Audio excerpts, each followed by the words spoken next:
اللہ اکبر اللہ اکبر۔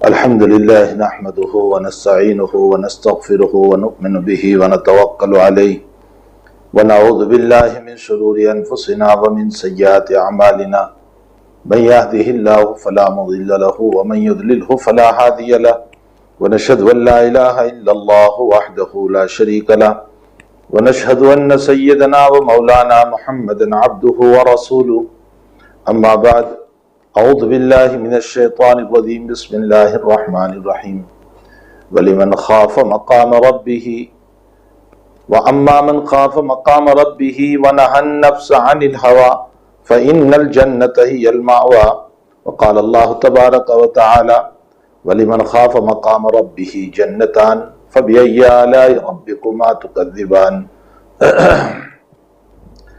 صدق اللہ العظیم۔ بزرگوں، بھائیوں، دوستوں، عزیزوں، معزز مائیں، بہنیں اور بیٹیاں، مجھے اس وقت چند باتیں اس سلسلے میں عرض کرنا ہے کہ انسان کی زندگی بہتر کب بنتی ہے اور انسان کی زندگی بدتر کب بنتی ہے۔ چونکہ کل میں نے یہ کہا تھا کہ انسان پہلے انسان بنے، اور جب انسانیت انسان میں آتی ہے تو اس صورت میں اس کی زندگی خوشگوار ہوتی ہے۔ انسان اور مذہب میں کوئی فرق نہیں ہے۔ مذہب وہی بات سکھاتا ہے جو انسان بننے کی ہے۔ اسی لیے قرآن کریم نے، حق تعالی جل شانہ نے مذہب سے ہٹنے والوں کو اولئک کالانعام بل هم اضل فرمایا کہ وہ جانور ہے بلکہ اس سے بھی زیادہ گمراہ ہے۔ کیوں؟ ان کو جانور اس لیے کہا گیا کہ ان میں انسانیت نہیں تھی۔ انسان میں انسانیت ہوتی ہے تو وہ اپنے رب کو جانتا ہے، پہچانتا ہے، اس کی مانتا ہے، اس کی اطاعت کرتا ہے، اس کی فرما برداری کرتا ہے۔ انسان میں انسانیت ہوتی ہے تو وہ ہمدردی اور مواسات اور غمخواری کرتا ہے، لوگوں کا بھلا چاہتا ہے، لوگوں کے ساتھ خیرخواہی کا معاملہ کرتا ہے۔ اور انسانیت جب نہیں ہوتی ہے تو پھر اس صورت میں وہ بدتر زندگی گزارتا ہے۔ پھر وہ کانٹوں کو بونے والا ہوتا ہے، جو اس کے لیے بھی مضر ہوتے ہیں، دوسروں کے لیے بھی مضر ہوتے ہیں۔ پھر اس کے دل کا باغ جو ہے وہ کانٹوں کا درخت کا سجا ہوا بن جاتا ہے، جس سے کبھی حسد کا کانٹا، بغض کا کانٹا، عداوت کا کانٹا، نفرتوں کا کانٹا، بس یہی کانٹے اس کے اندر سے نکلتے ہیں، جو اس کے لیے بھی چبھنے کا ذریعہ بنتے ہیں اور دوسروں کے لیے بھی چبھنے کا ذریعہ بنتے ہیں۔ پھر وہ سانپ اور بچھو کی طرح دنکیلے بنتے ہیں، پھر وہ شیر اور لائن کی طرح کاٹنے والے اور کھانے والے بن جاتے ہیں۔ لیکن جب انسان میں انسانیت ہوتی ہے تو پھر وہ ہمدردی اور غمخواری کا پیکر ہوتا ہے۔ وہ خود پانی پینے سے پہلے دوسروں کی فکر کرتا ہے، چاہے وہ موت کے منہ میں ہو، لیکن وہ دوسروں کے پانی کی فکر کرتا ہے، جیسا کہ احد کے واقعے میں حضرات صحابہ کی زندگی ہمارے سامنے ہے۔ اسی طرح وہ اپنے پیٹ سے پہلے دوسروں کے پیٹ کی فکر کرتا ہے، اور اپنی عزت سے پہلے دوسروں کی عزت کی فکر کرتا ہے۔ یہ ساری کی ساری باتیں انسانیت کے قبیل سے ہیں۔ محمد الرسول اللہ صلی اللہ علیہ وسلم نے انسانیت کا درس دیا۔ انسانیت انسان میں جب آتی ہے تو وہ انسان بنتا ہے۔ حضرت مولانا محمد علی لاہوری رحمۃ اللہ علیہ مفسر قرآن، وہ ایک مرتبہ بازار گئے اور اپنے شاگردوں سے فرمایا کہ میں انسان دیکھنے آیا ہوں۔ فرمایا یہ سارے تو انسان ہیں حضرت، جو بازار میں چہل پہل ہے اور دکانوں پر بیٹھے ہوئے اور یہ خریداری کر رہے ہیں، یہ سب انسان ہی تو ہے۔ فرمایا نہیں، یہ انسان کے ڈھانچے میں حیوان ہے، اس لیے کہ بیچنے والا بھی دھوکہ دے رہا ہے، خریدنے والا بھی دھوکے سے لے رہا ہے، تو ان میں انسانیت کہاں رہی؟ مجھے انسان کوئی نظر نہیں آتا ہے، مجھے انسان بتاؤ، میں انسان دیکھنا چاہتا ہوں۔ معلوم یہ ہوتا ہے کہ کاروبار میں دھوکہ دینا اور غلط طریق پر کاروبار کرنا یہ بھی حیوانی صفت ہے، یہ بھی غلط صفت ہے۔ تو نبی کریم صلی اللہ علیہ وسلم کی تعلیمات انسان کو انسان بنانے کی تھی۔ افسوس کہ وہ تعلیمات ہماری زندگیوں سے نکل گئی جو انسان کو انسان بناتی ہے اور انسان کو اللہ تعالیٰ سے انس اور محبت پیدا کر دیتی ہے، اس لیے کہ انسان ماخوذ ہے انس اور محبت سے، اور ظاہر سی بات ہے کہ جب بندہ انسان بنتا ہے تو اس کو اللہ سے محبت ہوتی ہے اور اللہ کو اس سے محبت ہوتی ہے۔ من احب لقاء اللہ احب اللہ لقاءہ ومن کرہ لقاء اللہ کرہ اللہ لقاءہ، جو اللہ سے ملنے کو پسند کرتا ہے اللہ بھی اس سے ملنے کو پسند کرتا ہے، اور جو اللہ سے ملنا ناپسند کرتا ہے اللہ تعالیٰ بھی اس سے ملنا ناپسند کرتا ہے۔ تو انس اور محبت پیدا ہو جاتا ہے جبکہ انسان انسان بنتا ہے، اور اگر انسان حیوان بنتا ہے تو پھر چلتے ہوئے وہ لات سے مارتا ہے، وہ پاؤں سے مارتا ہے، وہ کاٹتا ہے، وہ اپنے دنکیلی زبان سے یا اپنے دنکیلی عضو کے ذریعے سے سامنے والے کو دنک مارتا ہے۔ اس کا دل کانٹوں کی بار بن چکا ہے جس کے اندر سے پھول کی خوشبو نام کی کوئی چیز نہیں ہے، پھل جیسے مفید چیزیں اگنے والی کوئی چیز نہیں ہے۔ جناب رسول اللہ صلی اللہ علیہ وسلم نے انسان کو انسان بننے کی تعلیم دی، لیکن آیا انسان بنے کیسے انسان؟ میں اس کے لیے آج کی اس نشست میں اور آج کی اس مجلس میں کچھ باتیں عرض کرنا چاہتا ہوں۔ انسان انسان تب بنے گا جبکہ اس انسان میں مذہب بھی آ گیا، توحید بھی آ گئی، معاشرت بھی آ گئے، معاملات بھی آ گئے، عبادات بھی آ گئی۔ اس لیے کہ جب انسان ہوگا تو یقیناً اپنے محسن کو پہچانے گا۔ انسان ہی محسن کو پہچانتا ہے، حیوان محسن کو نہیں پہچانتا۔ بلکہ قرآن کریم میں گھوڑوں کی مثال دے کر سورہ والعادیات کے اندر اللہ تعالیٰ نے فرمایا کہ انسان تجھ سے زیادہ تو گھوڑا اچھا ہے کہ جو چند کوری گھاس کھانے والے مالک کو راحت پہنچاتا ہے اور ضرر نہیں پہنچاتا۔ اے انسان تیرا حال یہ ہے کہ تو ماں کے پیٹ سے قبر کے پیٹ تک اللہ کی نعمتوں پر جی رہا ہے، لیکن تو نہ اپنے محسن کو محسن نہیں پہچانا، اپنے اللہ کو اللہ نہیں جانا، اس مربی کو مربی نہیں پہچانا۔ ظاہر سی بات ہے کہ جب انسان انسان بنتا ہے تو وہ شکر گزار بنتا ہے، اور شکر گزاری یہی توحید ہے۔ اپنے رب کی معرفت اسی کو توحید کہا جاتا ہے، اور جب انسان شکر گزاری کے کام کرتا ہے تو اس میں عبادات آتی ہے۔ اس لیے کہ مالک نے جن کاموں کا حکم دیا اس کو بجا لانا، اور جن کاموں کے منع کیا اس سے رک جانا، یہ اس کی عبادت ہے، یہ اس کی شکر گزاری ہے، اس کی فرما برداری ہے، اس کو کہا جاتا ہے۔ یہی وجہ ہے کہ کھانے کے بعد صرف الحمدللہ، بہت اچھی بات ہے کہ جناب رسول اللہ صلی اللہ علیہ وسلم نے جو دعائیں سکھائی اس کو کھانے کے بعد پڑھی جائے۔ الحمدللہ الذی اطعمنا وسقانا وجعلنا من المسلمین، اللہم اطعم من اطعمنی واسق من سقانی، الحمدللہ الذی کفانا واروانا غیر مکفع ولا مودع عنہ یا ربنا۔ یہ ساری دعائیں نبی کریم صلی اللہ علیہ وسلم سے منقول ہیں، لیکن ان دعاؤں کے ساتھ ساتھ اس کھانے کو اور اس کے ذریعے سے بننے والے خون کو اور قوت اور طاقت کو اللہ کی مرضیات پر استعمال کرنا اور اللہ کی نامرضیات سے بچانا، یہ اللہ کا شکر ہے۔ ہم نے دعائیں تو پڑھی، لیکن پھر ہمارا بدن اللہ کی بغاوت پر استعمال ہونے لگا، نافرمانی پر استعمال ہونے لگا، گندے کاموں پر استعمال ہونے لگا، تو یہ اللہ کی حقیقت میں شکر گزاری نہیں ہوئی، اپنے رب کے ہم شکر گزار نہیں بنے۔ اس لیے ہمیں اس کے جب انسان انسان بنتا ہے تو اس میں توحید بھی آئے گی، اس میں عبادات بھی ہے، اس میں معاملات بھی ہے، اس میں معاشرت بھی ہے، اس میں اخلاق بھی ہے، ساری چیزیں اس کے اندر آ جاتی ہے۔ اس لیے انسان کو انسان بننے کی ضرورت ہے۔ اب انسان انسان بنے گا کیسے؟ تو قرآن کریم نے جو نسخہ بتایا، اس لیے کہ قرآن سے بہتر دوا بتانے والا اور قرآن سے بہتر علاج بتانے والا کوئی نہیں ہے۔ قرآن سب سے بہتر علاج بتانے والی کتاب ہے جس کے ذریعے سے مجھے اور آپ کو علاج اور رہنمائی اور ہدایت اور جو ہے راستہ ملتا ہے۔ اب تعالیٰ نے، میں نے 2 آیتیں پڑھی ہیں، ویسے تو اللہ تعالیٰ نے جگہ جگہ پر خوف کو بیان کیا، تقوی کو بیان کیا، لیکن میں نے اس وقت جو اہم 2 آیتیں ہیں ان جو پورا قرآن ہی اہم ہے، لیکن ان دونوں آیتوں میں تعالیٰ جل شانہ نے صاف طور پر فرمایا۔ پہلی آیت میں فرمایا وَأَمَّا مَنْ خَافَ، جس نے خوف اختیار کیا۔ کس سے خوف اختیار کیا؟ مقام ربہ، اپنے رب کے سامنے کھڑے ہونے سے، وَنَهَى النَّفْسَ، اور اپنے نفس کو بچایا، فَإِنَّ الْجَنَّةَ هِيَ الْمَأْوَىٰ، تو اس کا ٹھکانہ جنت ہے، یعنی وہ جنت میں جائے گا۔ اور سورہ رحمان میں اللہ تعالیٰ فرماتے وَلِمَنْ خَافَ مَقَامَ رَبِّهِ جَنَّتَانِ، جو اپنے رب کے سامنے کھڑے ہونے سے ڈرا. وَلِمَنْ خَافَ مَقَامَ رَبِّهِ، دونوں آیتوں میں مقام ربی ہی ہے. جو اپنے رب کے سامنے کھڑے ہونے سے ڈرا، اس کے لیے دو جنتیں، وہاں ایک جنت کا تذکرہ ہوا، یہاں دو جنتوں کا تذکرہ ہوا. حضرات مفسرین فرماتے ہیں کہ پہلے تو اس آیت پر غور کیا جائے کہ اللہ تعالیٰ نے یہ نہیں فرمایا جو جہنم میں جانے سے ڈرا، جو آگ سے ڈرا، جو سانپ اور بچھو سے ڈرا، جو جہنم کے عذاب سے ڈرا، یہ نہیں فرمایا. مقام رب ہی، اپنے رب کے سامنے کھڑے ہونے سے ڈرا. معلوم ہوتا ہے کہ عظمت رب جب آ جاتی ہے تو انسان انشاءاللہ گناہوں سے بچ جاتا ہے.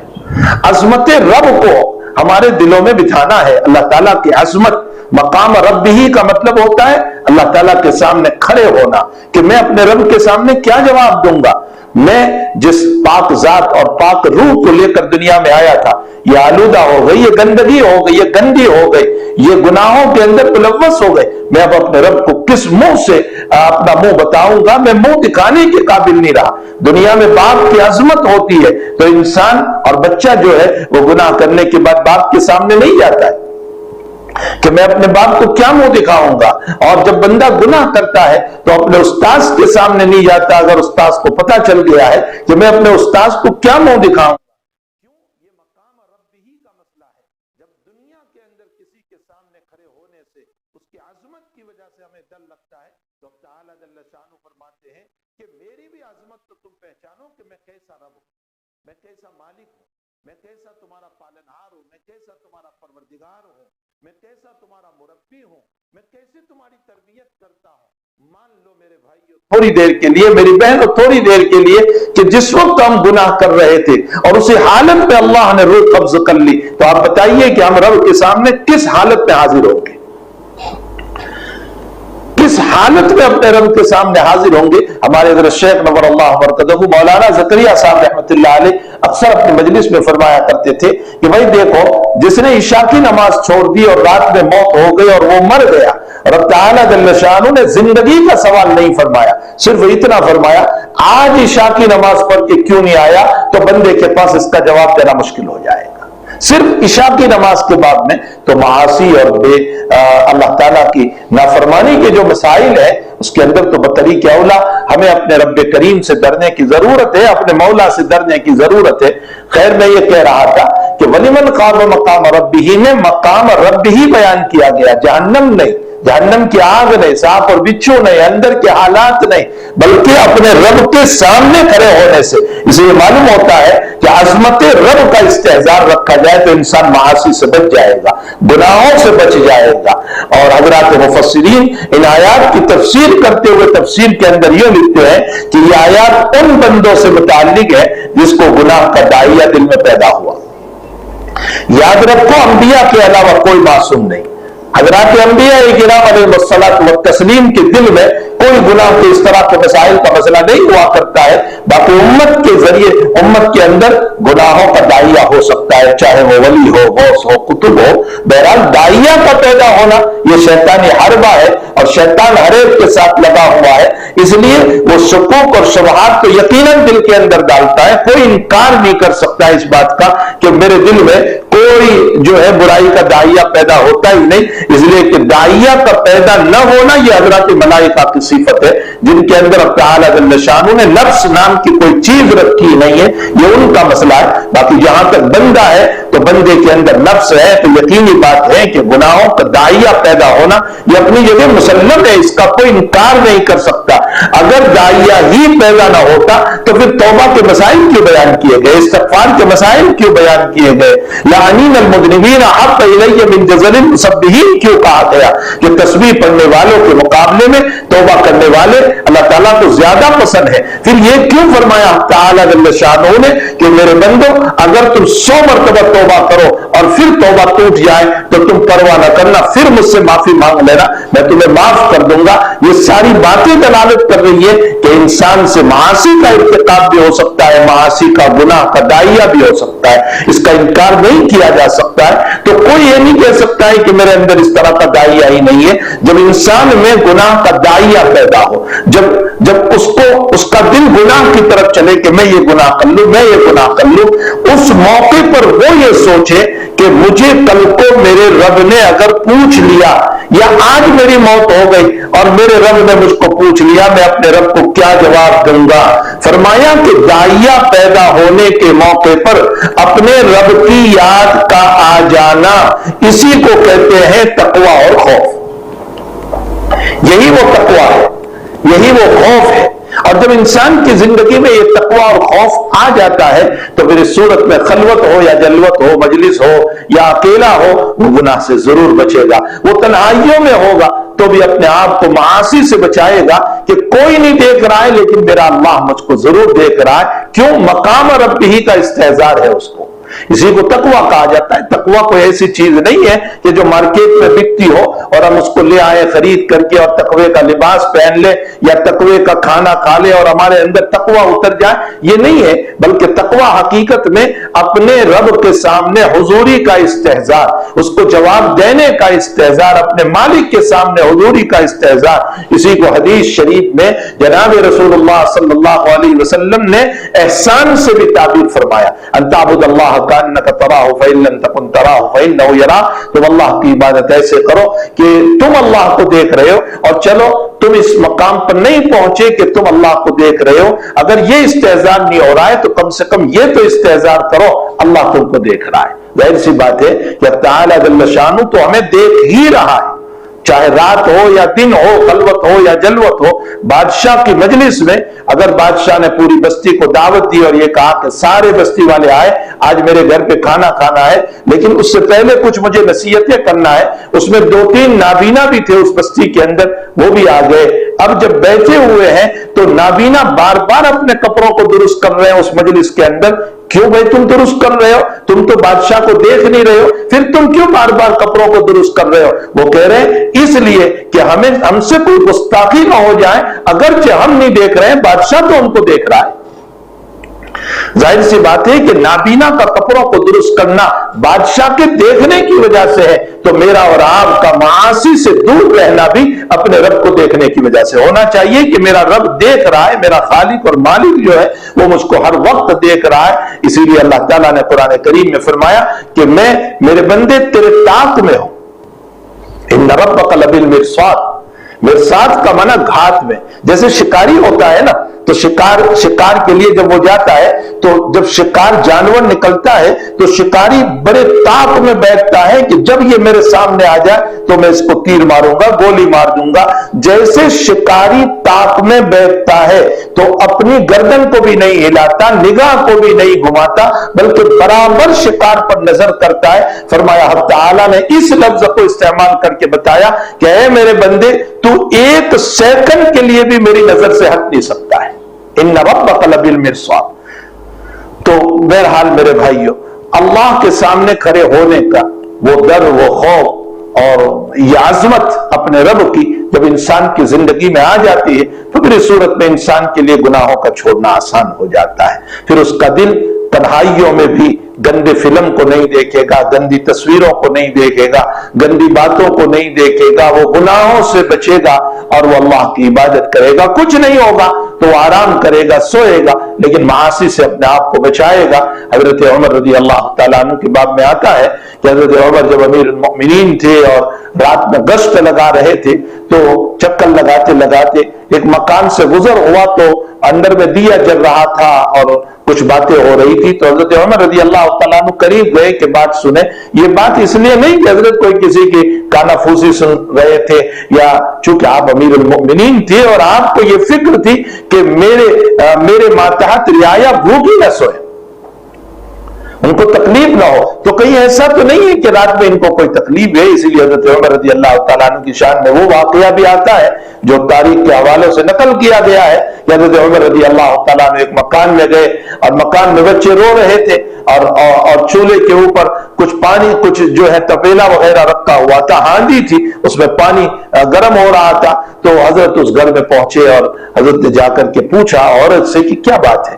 تو کہا کہ میرے بچے بھوکے ہیں اور کھانا وانا کچھ نہیں ہے، اور جو ہے ہمارے عمر کو، امیر المؤمنین کو اتنی بھی فکر نہیں ہے کہ ہمارے گھروں میں بھوک چل رہی ہے اور وہ بادشاہ بنے ہوئے اور ہماری فکر نہیں۔ تو حضرت نے فرمایا کہ بھئی تمہیں اطلاع کرنی چاہیے بادشاہ کو تمہیں اطلاع کرنی چاہیے، عمر کو تمہیں اطلاع کرنی چاہیے۔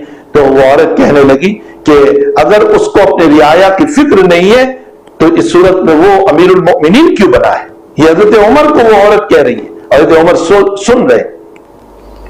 اور پھر حضرت عمر رضی اللہ تعالیٰ عنہ گھر سے کھانا لے آئے اور پکوایا، اور حضرت خود جو ہے چولہے میں پھونک مارتے رہے، آگ جلاتے رہے، اور اپنی داڑھی کو پکڑ کے کہنے لگے کہ عمر یہ دنیا کی آگ جو ہے بہتر ہے آخرت کی آگ کے مقابلے میں۔ یہ عمر کی شخصیت تھی۔ بخاری شریف میں حضرت عمر رضی اللہ تعالیٰ عنہ کے سلسلے میں آتا ہے کہ حضرت عمر رضی اللہ تعالیٰ عنہ کے پاس ایک عورت آئی، اور اس عورت نے آ کر کے کہا کہ میرے شوہر کا انتقال ہو چکا ہے اور میری بچیاں ہیں، اور میرے دیور نے اور میرے جیٹھ نے جو میرے شوہر کے بھائی ہوتے ہیں انہوں نے ساری دولت اور پراپرٹی کو لے لیا، میرے پاس کچھ نہیں ہے، اور میرا شوہر جو ہے وہ شہید ہو چکا ہے آپ جانتے ہیں، اور میرے باپ نے اور میرے رشتہ داروں نے، میرے فلاں نے نبی علیہ الصلوۃ والسلام کے ساتھ فلاں غزوے میں اتنی محنت کی ہے، آپ پہچانتے ہیں میرے والد کو بھی اور سارے لوگوں کو۔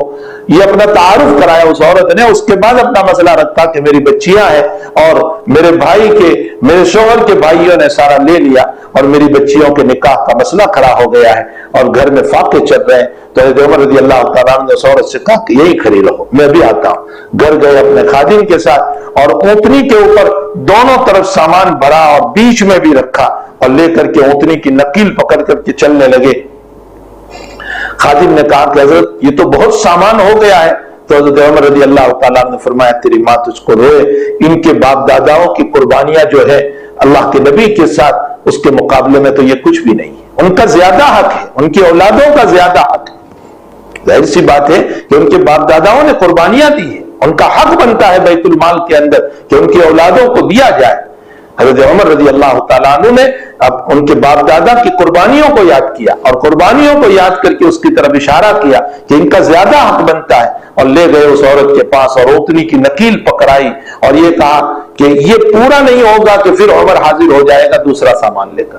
تو حضرت عمر رضی اللہ تعالیٰ عنہ کو اپنے رعایا کی بڑی فکر تھی، اس لیے رات میں گشت کیا کرتے تھے اور چکر لگایا کرتے تھے، اور یہ سنت ہے رسول اللہ صلی اللہ علیہ وسلم کی۔ نبی علیہ الصلوۃ والسلام بھی کبھی کبھی رات کے حالات کا جائزہ لینے کے لیے نکلتے تھے۔ حضرت ہردوئی رحمۃ اللہ علیہ، مولانا ابرار الحق صاحب جن کو لقب تھا محی السنہ، محی السنہ کا مطلب یہ ہوا کرتا ہے کہ وہ سنتوں کو زندہ کرنے والے، چونکہ وہ اپنے شیخ کی ترتیب پر، حضرت اقدستانوی رحمۃ اللہ علیہ کی ترتیب پر احیاء سنت کے اوپر اپنی زندگی گزار کر گئے، اسی لیے اذان کے بعد میں بھی ان کا ایک بڑا اہتمام تھا کہ اذان کس طرح دی جائے، مسجد کے اندر جو ٹوپیاں رکھی جاتی ہے آیا سنت طریقہ کیا ہے، لباس کے بعد میں سنت طریق کیا ہے، نماز کے بعد میں سنت طریق کیا ہے، نماز کی تکبیرات کے بعد میں سنت طریق کیا ہے۔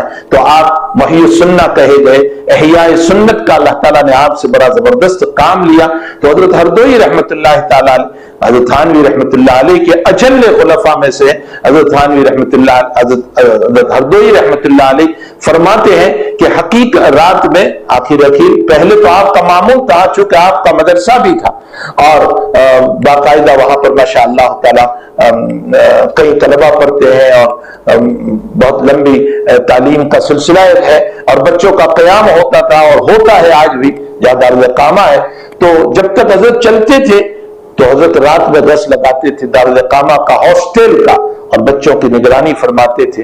جب بڑھاپا آ گیا تو ویل چیئر میں حضرت رات میں 2 بجے جاتے تھے۔ سخت سردی کا زمانہ، یوپی کی سردی، جنوری کی دسمبر کی سخت سردی، اور اس سردی کے اندر حضرت کے خادم ویل چیئر پر آپ کو لے چلتے تھے، حضرت ہر کمرے میں جاتے تھے اور دیکھتے تھے کہ کوئی بچہ اس کے اوپر لحاف نہیں ہے تو اگر قریب میں لحاف پڑا ہے تو اس کو اڑا دیا کرتے تھے اپنے ہاتھوں سے، اپنے خادم کو کہتے تھے اس کو لحاف اڑاؤ، یہ نیند کے اندر اس کو پتہ نہیں ہے، چھوٹا بچہ ہے۔ اور اگر بالکل لحاف نہیں ہوتا تھا تو حضرت اسی وقت خادم کو بلا کر کے کہتے تھے چلو اس کو وہاں سے آفس سے لحاف لے آؤ اور اس کے اوپر ڈال دو۔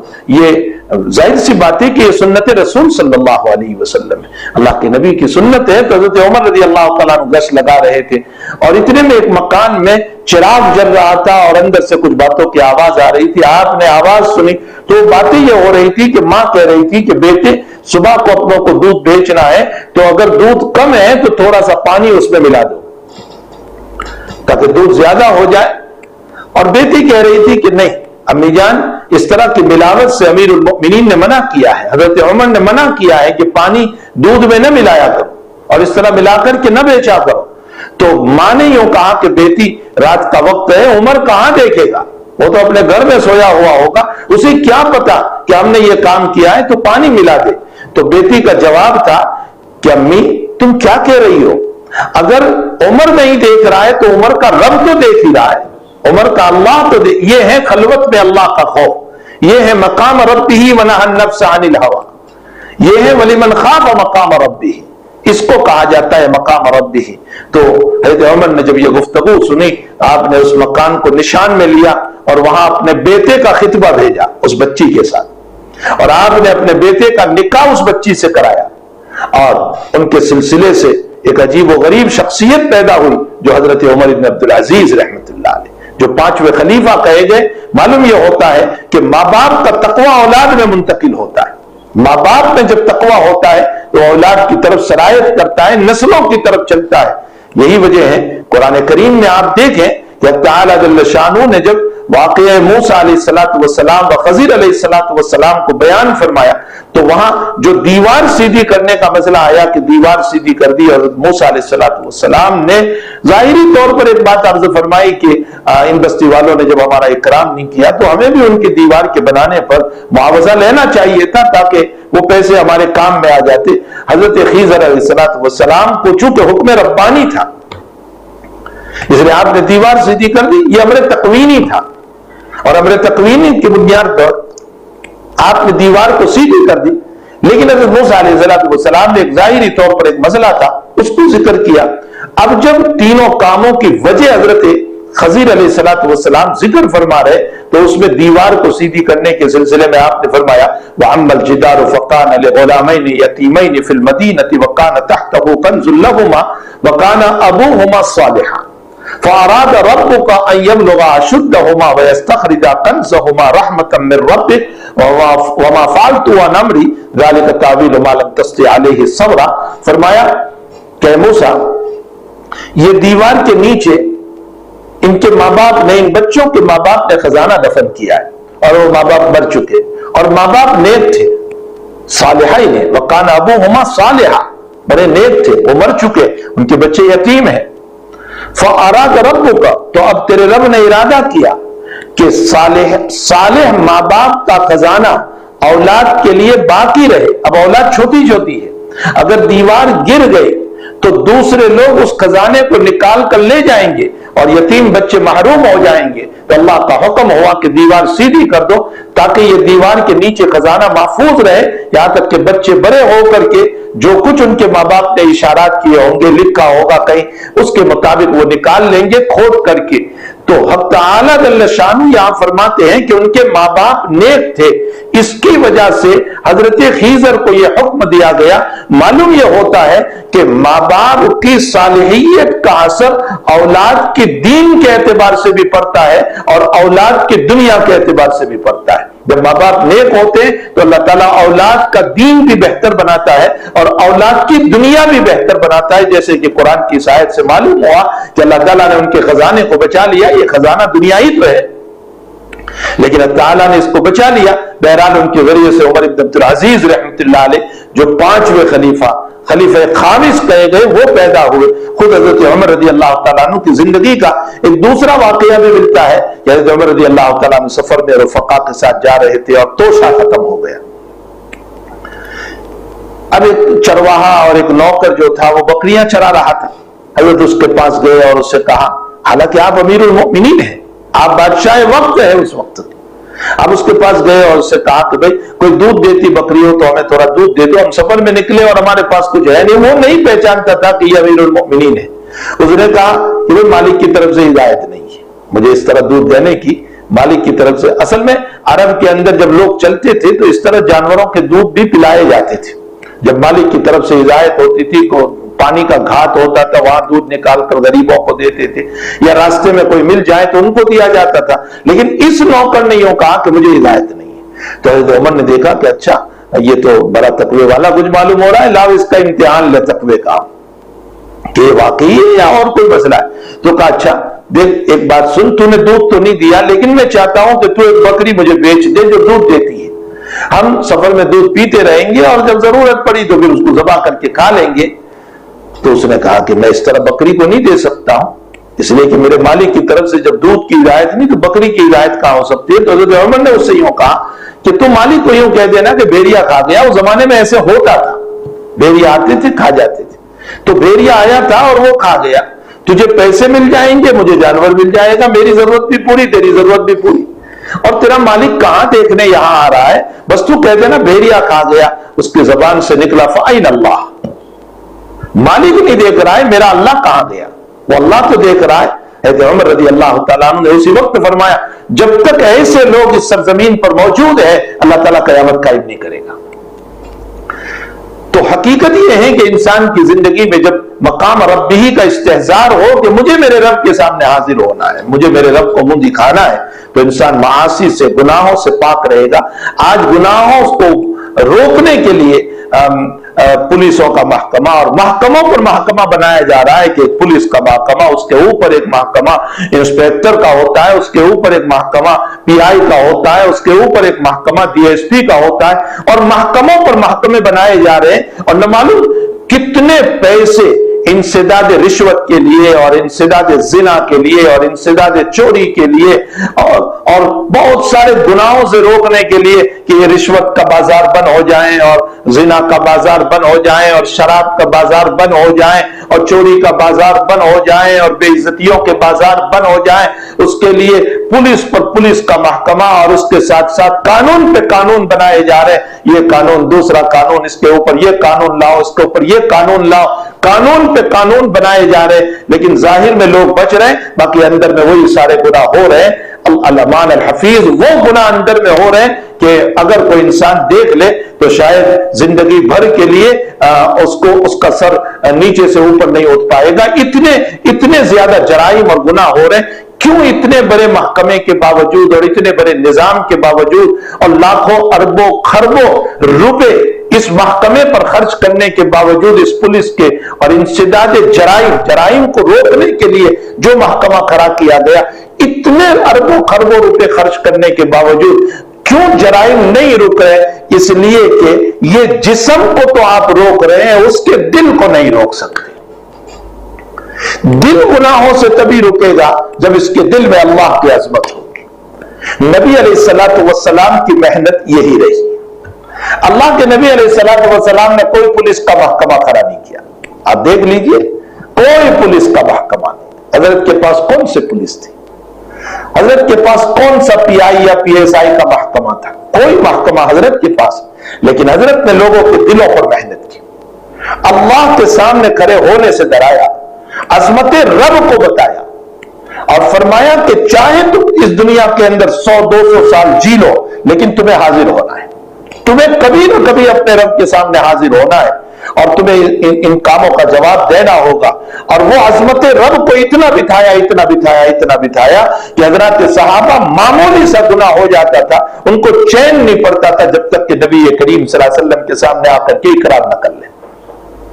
میں اس سے پہلے بھی بتا چکا ہوں، بخاری شریف کی روایت ہے کہ ایک صحابی تمار تھے، کھجور بیچنے والے، اور ایک عورت آئی ان کے دکان پر کھجور خریدنے کے لیے اور ان کو تھوڑا سا جوش آ گیا، غلبہ آ گیا شہوت کا، اور آپ نے اسے تقبیل کر لی، لیکن فوراً نبی کی خدمت پہ، حالانکہ آپ کو کسی نے دیکھا بھی نہیں تھا، اگر آپ توبہ کر لیتے اللہ تعالیٰ معاف کر دیتے، لیکن آپ فوراً نبی کی خدمت پہ آئے، اپنے اس کام کا اظہار کیا۔ حضرت نبی علیہ السلام نے جماعت سے نماز پڑھنے کو ان کو کہا اور نماز کے بعد فرمایا ان الحسنات یذہبن السیئات، تیرا یہ صغیرہ گناہ تھا جو اللہ تعالیٰ نے معاف کر دیا۔ معاذ اسلمی رضی اللہ تعالیٰ عنہ کو کس نے دیکھا تھا؟